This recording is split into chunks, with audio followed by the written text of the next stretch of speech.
ಎಲ್ರಿಗೂ ನಮಸ್ಕಾರ. ನಾವು ಹೊಸದಾಗಿ ಈ ವರ್ಷ ಅಡ್ಮಿಷನ್ ಮಾಡೋ ಪ್ರೊಸೆಸ್ನ ಒಂದೆರಡು ಪ್ರೊಸೀಜರ್ಗಳನ್ನು ನಾವಿವತ್ತು ಈ ವಿಡಿಯೋದಲ್ಲಿ ಎಕ್ಸ್ಪ್ರೆಸ್ ಮಾಡ್ತಾ ಇದ್ದೇನೆ. ಫಸ್ಟ್ ಆಫ್ ಆಲ್ 2 ಲಿಂಕ್ಗಳು ಕ್ರಿಯೇಟ್ ಆಗಿವೆ. ನಿಮಗೆ ಒಂದು ಲಿಂಕಿಗೆ ಹಾಕಿದ್ದೇನೆ, ಮಕ್ಕಳು ಅಡ್ಮಿಷನ್ ಮಾಡುವಂಥ ಲಿಂಕ್. ಎರಡನೇದು ಅಡ್ಮಿಷನ್ಗೆ ಬರುವಂಥ 15ನೇ ತಾರೀಕು ಯಾರೆಲ್ಲ ವಿದ್ಯಾರ್ಥಿಗಳು ಬರ್ತಾರೆ ಅವರ ಪೋಷಕರಿಂದ ಮಾಹಿತಿಯನ್ನು ತಗೊಂಡು ಅವರನ್ನು ನಾವು ರೆಡಿ ಮಾಡಿ ಇಟ್ಕೊಳ್ಳುವಂಥದ್ದು. 2 ಲಿಂಕ್ಗಳನ್ನ ಗ್ರೂಪಲ್ಲಿ ಹಾಕ್ತಾನೆ. ಫಸ್ಟ್ ಆಫ್ ಆಲ್ ನಾವು ಮೊದಲನೇ ದಿವಸ 1, 2 ಅಥವಾ 3 ಈ ಪ್ರೋಸೆಸ್ ಮಾಡಬೇಕಾಗ್ತದೆ. ಮೊದಲನೇದಾಗಿ ಮೊದಲ ಲಿಂಕನ್ನು ಓಪನ್ ಮಾಡಿಕೊಂಡು ಗೂಗಲ್ ಫಾರ್ಮ್ ಇದೆ, ಅದು ಆ ಗೂಗಲ್ ಫಾರ್ಮನ್ನು ಓಪನ್ ಮಾಡಿದರೆ ಈ ರೀತಿಯ ಒಂದು ಗೂಗಲ್ ಫಾರ್ಮ್ ಕ್ರಿಯೇಟ್ ಆಗ್ತದೆ. ಇಲ್ಲಿ ಒಂದಿಷ್ಟು ಮಾಹಿತಿಗಳಿವೆ: name of the student, father's name, date of birth, admission to the class, medium, home and area name ಅಂತೇಳಿ ಅಲ್ಲಿ ಮನೆ ಹೆಸರು ಮತ್ತು ಲೋಕಲ್ ಏರಿಯಾ ಗೊತ್ತಿದ್ರೆ ಮನೆ ಹೆಸರು ಸಾಕು, ಅದು ಸಫಿಷಿಯೆಂಟ್ ಆಗ್ತದೆ. ಮತ್ತು ಯಾವ ಗ್ರಾಮ ಇದೆ, ಆಮೇಲೆ ಯಾವ ತಾಲೂಕು. ಸಪೋಸ್ ಬೇರೆ ಶಾಲೆಯಿಂದ ಹೈಯರ್ ಕ್ಲಾಸ್ಗಳಿಗೆ ಅಡ್ಮಿಷನ್ ಆಗೋದಾದರೆ ಶಾಲೆ ಹೆಸರನ್ನು ಮೆನ್ಷನ್ ಮಾಡಿಕೊಡ್ಬೇಕಾಗ್ತದೆ ನಾವು. ಇಲ್ಲಿ ಮುಖ್ಯವಾಗಿ ಗಮನಿಸ್ಕೊಳ್ಬೇಕಾದ್ದು UKGಗೆ ಕೂಡ, ಸಪೋಸ್ LKGಯಲ್ಲಿ ಆದ ಮಕ್ಕಳಿದ್ರೆ ಅವರು UKGಗೆ ಅಡ್ಮಿಷನ್ಗೆ, ಫಸ್ಟ್ ಸ್ಟ್ಯಾಂಡರ್ಡ್ ಅಡ್ಮಿಷನ್ಗೆ ಮತ್ತು ಉಳಿದಂತೆ ಸೆಕೆಂಡ್ ಸ್ಟ್ಯಾಂಡರ್ಡ್ ಅದು ಗೊತ್ತಿರುತ್ತೆ ಮಾಮೂಲಿ. UKG ಮತ್ತು ಫಸ್ಟ್ ಸ್ಟ್ಯಾಂಡರ್ಡಿಗೆ ಕೂಡ ಅದನ್ನು ನಾವು ಅನುಸರಿಸಬೇಕು. ಯಾಕಂದರೆ ಸ್ಯಾಟ್ಸಲ್ಲಿ ಅಂಥ ಮಕ್ಕಳು ಎಂಟ್ರಿ ಆಗಿರ್ತಾರೆ.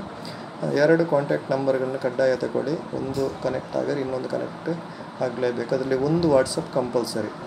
ಕಾಂಟ್ಯಾಕ್ಟ್ ನಂಬರ್ 1 ಅಥವಾ 2 ಯಾವುದಾದ್ರು ಒಂದು, ಬಹುಶಃ ಕಾಂಟ್ಯಾಕ್ಟ್ ನಂಬರ್ 1ಅನ್ನು ವಾಟ್ಸಪ್ ಅಂತ ಕನ್ಸಿಡರ್ ಮಾಡಿ. ಆಮೇಲೆ ರಿಮಾರ್ಕ್ಸ್ ಏನಾದರೂ ಇದ್ದರೆ ಬರೀಬೋದು. ಸಪೋಸ್ ಅವರು ಕನ್ನಡ ಮೀಡಿಯಮ್ ಇಂಗ್ಲೀಷ್ ಮೀಡಿಯಮ್ ಕೇಳ್ತಾ ಇದ್ದಾರೆ ಅಂತಂದರೆ ಸೀಕಿಂಗ್ ಇಲ್ಲಿ ಟೈಪ್ ಮಾಡಿದರೆ ಆಯಿತು. ಸೀಕಿಂಗ್ ಇಂಗ್ಲೀಷ್ ಮೀಡಿಯಮ್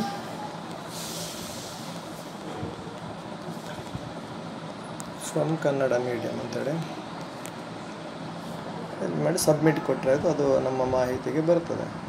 ಬಹುಶಃ ನಾನೊಂದು ಆ್ಯಡ್ ಮಾಡ್ಬೋದು ಕಾಣ್ತದೆ.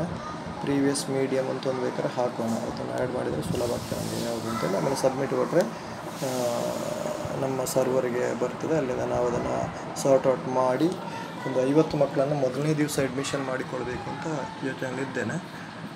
ಹೇಗಾಗ್ತದೆ ನೋಡುವ. ಅದಕ್ಕೆ ಪ್ರೊಸೀಜರ್ಗಳು. ಇದು 1ನೇ ಪ್ರೋಸೆಸ್.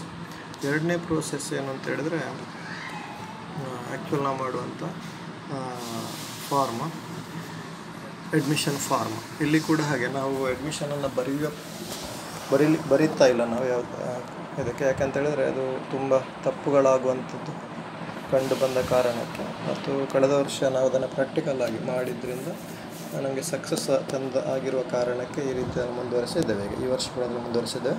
ಇದು ಅಡ್ಮಿಷನ್ ಫಾರ್ಮು. ಇಲ್ಲಿ ಇಮೇಲ್ ಕಂಪಲ್ಸರಿ ಇದೆ. ಅಲ್ಲಿ ಯಾರು ನೀವು ನಿಮ್ಮ ಫೋನಿನ ಇಮೇಲ್ ಕ್ಲಿಕ್ ಮಾಡಿದರೆ ಆಯಿತು.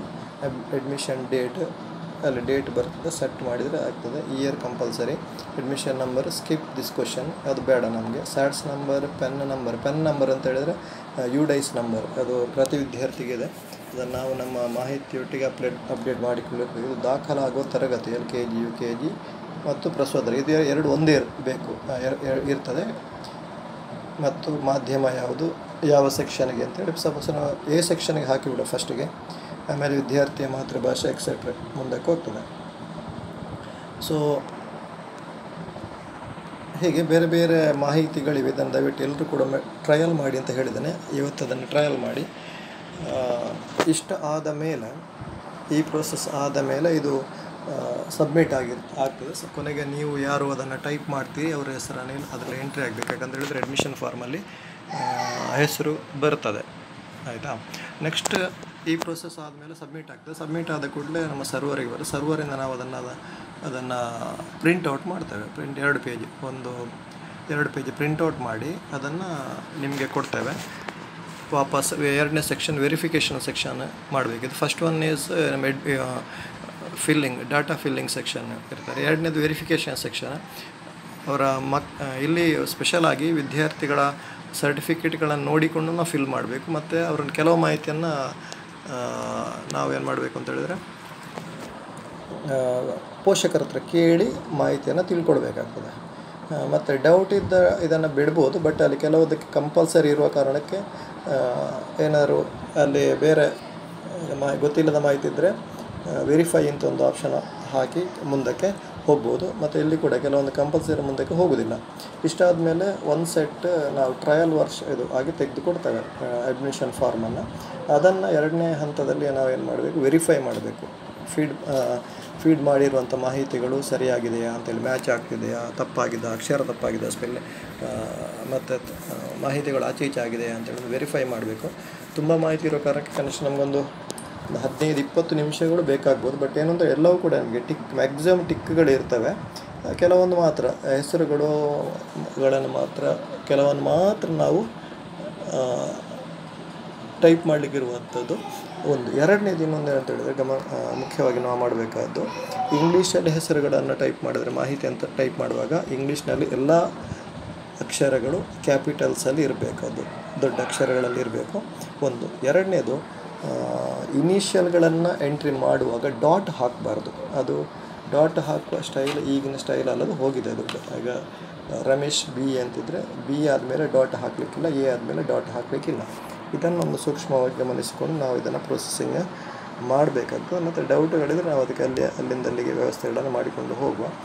ಎರಡನೇ ಸೆಕ್ಷನ್ ನಾನು ಹೇಳಿದೆ, ವೆರಿಫಿಕೇಷನ್ ಆದ ಮೇಲೆ ಅದನ್ನು ಏನು ಮಾಡಬೇಕು, ಸಬ್ಮಿಟ್ ರಿಟರ್ನ್ ವಾಪಸ್ ಕರೆಕ್ಟಾಗಿದೆ ಅಂತೇಳಿ ಕಳಿಸಿಕೊಟ್ರೆ ವಾಪಸ್ ನಾವು ಫೈನಲ್ ಅಪ್ಲಿಕೇಶನ್ ಫಾರ್ಮನ್ನು ಅದನ್ನು ಸಪೋಸ್ ಅಲ್ಲೇನೋ ಎರರ್ಗಳಿದ್ದರೆ ಅದನ್ನು ಕೆಂಪು ಶಾಯಿಯಲ್ಲಿ ರೌಂಡ್ ಮಾಡಿ ಸರಿಯಾಗಿ ಏನಾಗಬೇಕು ಅಂತ ಬರೆದು ರಿಟರ್ನ್ ಕಳಿಸಬೇಕು. ಅಷ್ಟಾದ ಮೇಲೆ ನಾವೇನು ಮಾಡ್ತೇವೆ ಅಂತ ಹೇಳಿದ್ರೆ ಫೈನಲ್ ಪ್ರಿಂಟೌಟ್ ಮಾಡ್ತೇವೆ. ಫೈನಲ್ ಪ್ರಿಂಟ್ ಆದಮೇಲೆ ಅದನ್ನು ತೆಗೆದುಕೊಟ್ಟಾಗ ಇನ್ನೊಂದು ಸೆಕ್ಷನ್ ಅವರು ಅದನ್ನು ಫೈನಲ್ ಸೆಕ್ಷನ್ ಡಾಕ್ಯುಮೆಂಟ್ ಜೆರಾಕ್ಸ್ಗಳನ್ನು ಇಟ್ಟು ನೀಟಾಗಿ ಪ್ರೊಸೀಜರ್ ಪ್ರಕಾರ ಇಟ್ಟು ಪೇರೆಂಟ್ಸ್ ಸಿಗ್ನೇಚರ್ ತಗೊಂಡು ಮಕ್ಕಳ ಫೋಟೋವನ್ನು ಅಂಟಿಸಿ ಆಮೇಲೆ ಪೇರೆಂಟ್ಸ್ ಇದನ್ನು ಮತ್ತಲ್ಲಿ ಇನ್ನೊಂದು ವೆರಿಫೈ ಮಾಡಿದವರು ಯಾರು ಅಂತ ಎರಡನೇ ಆಪ್ಷನ್ ಇರ್ತದೆ. ಅಲ್ಲಿ ಕೂಡ ಆ ಸೆಕೆಂಡ್ ಆಪ್ಷನ್ ಅವರು ಅದನ್ನು ಸೈನ್ ಮಾಡಬೇಕಾಗ್ತದೆ. ಮತ್ತು ಫಿಲ್ ಮಾಡಿದವರು ಕೂಡ ನಾವೊಂದು ಸೈನ್ ಮಾಡಬೇಕು, ಯಾರು ಫಿಲ್ ಮಾಡಿದ್ದೀರಿ ಅಂತೇಳಿ. ವೆರಿಫೈ ಮಾಡಿದ ಸೆಕ್ಷನ್ ಇಬ್ಬರು ಕೂಡ ಸೈನ್ ಮಾಡಬೇಕು. ಆಮೇಲೆ ಇಷ್ಟೆಲ್ಲ ಸೈನ್ ಆದ ಮೇಲೆ ಮಾಹಿತಿಯನ್ನು ಆ ಫಾರ್ಮನ್ನು HM ಟೇಬಲ್ಗೆ ತಂದು ತಲುಪಿಸಬೇಕು. ತಲುಪಿಸಿ ಅದನ್ನು HM ಅದಕ್ಕೆ ಸೈನ್ ಮಾಡ್ತಾರೆ. ಸೈನ್ ಮಾಡಿದ ಮೇಲೆ ನಾವು ಮುಂದಿನ ಹಂತ ನಮ್ಮ ನಿರ್ವಹಣಾ ವೆಚ್ಚ ಮೇಂಟೆನೆನ್ಸ್ ಕಾಸ್ಟ್ ಅಂತ ನಾವೇನು ತಗೊಳ್ತೇವೆ ಅದನ್ನು ತಗೊಂಡು ರಶೀದಿ ಕೊಟ್ಟು ಅವ್ರನ್ನ ಅಡ್ಮಿಷನ್ ಮಾಡಿಕೊಳ್ಳುವಂಥದ್ದು. ಈಗ ಮೊದಲನೇದಾಗಿ ಈಗ ಎಲ್ಲ ಮಕ್ಕಳನ್ನು A ಸೆಕ್ಷನ್ ಅಡ್ಮಿಷನ್ ಮಾಡಿಕೊಳ್ಳುವ.